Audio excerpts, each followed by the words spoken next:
Hello, welcome to Advent Day 15 using our Jesse tree for our devotion as we look at those stories in the Old Testament of God's creative and redeeming work with God's people up until the birth of Jesus on Christmas Eve.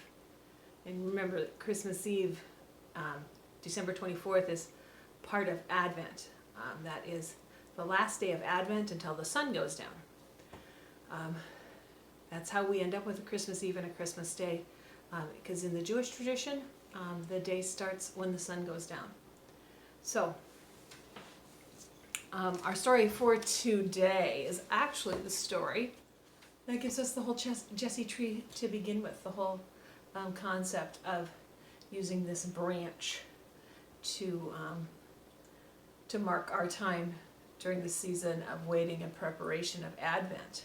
And it's the story of Jesse. It's really only the story of Jesse as a byproduct.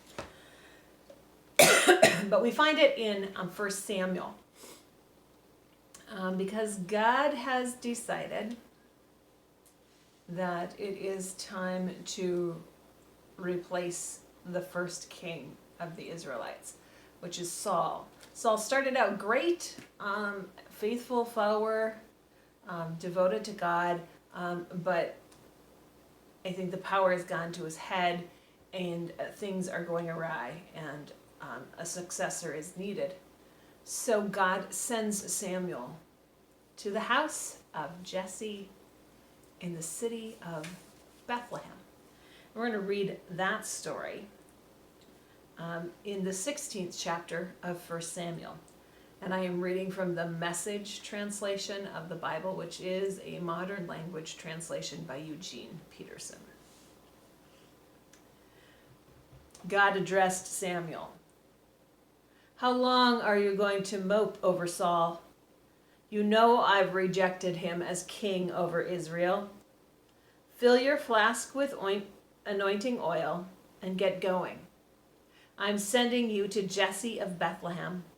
I've spotted the very king I want among his sons." "I can't do that," said Samuel. "Saul will hear about it and kill me." God said, "Take a heifer with you and announce, I've come in worship of God with this heifer as a sacrifice. Make sure Jesse gets invited. I'll let you know what to do next. I'll point out the one you are to anoint." Samuel did what God told him. When he arrived at Bethlehem, the town fathers greeted him, but apprehensively. "Is there something wrong?" "Nothing's wrong. I've come to sacrifice this heifer and lead you in worship of God's people. Prepare yourselves to be consecrated and join me in worship." He made sure Jesse and his sons were also consecrated and called to worship. When they arrived, Samuel took one look at Eliab and thought, "Here he is, God's anointed." But God told Samuel, "Looks aren't everything. Don't be impressed with his looks and stature. I've already eliminated him. God judges persons differently than humans do. Men and women look at the face. God looks into the heart." Jesse then called up Abinadab and presented him to Samuel. Samuel said, "This man isn't God's choice either." Next, Jesse presented Shammah. Samuel said, "No, this isn't his man either." Jesse presented his 7 sons to Samuel. Samuel was blunt with Jesse.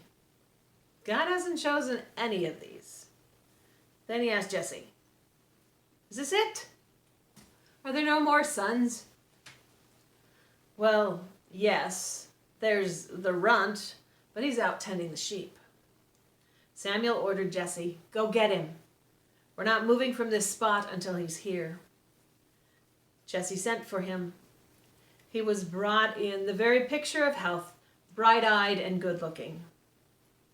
God said, "Up on your feet, anoint him. This is the one." Samuel took his flask of oil and anointed him with his brothers standing around watching. The Spirit of God entered David like a rush of wind, God vitally empowering him for the rest of his life. Then Samuel left and went home to Ramah. So that's the beginning. And in Isaiah, we hear that a branch will come up from the stump of Jesse that will save God's people. The foretold Messiah comes from the lineage of Jesse. So to remember our story for today, we have a stump with a branch.